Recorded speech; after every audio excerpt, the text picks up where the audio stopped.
36 വർഷമായിടാ മനസ്സേ ഞാൻ പോലീസില്. ഇതിനിടയിൽ പുറത്ത് അറിയുന്നതും അറിയാത്തതുമായ പല ചെറ്റത്തരങ്ങളും ഞാൻ ചെയ്തിട്ടുണ്ട്. പക്ഷെ അതിനൊന്നും എനിക്ക് ഒരു റിഗ്രറ്റും ഇല്ലടാ. 2 ദിവസം കഴിഞ്ഞ് ഞാൻ ഡിപ്പാർട്ട്മെന്റിൽ നിന്ന് റിട്ടയറായി DYSP മെഡലും വാങ്ങി ഇറങ്ങുമ്പോ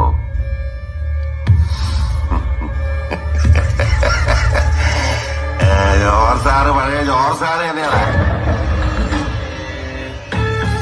നീ ആരെയാണ് ഈ പേടിപ്പിക്കുന്നേ എന്നെ?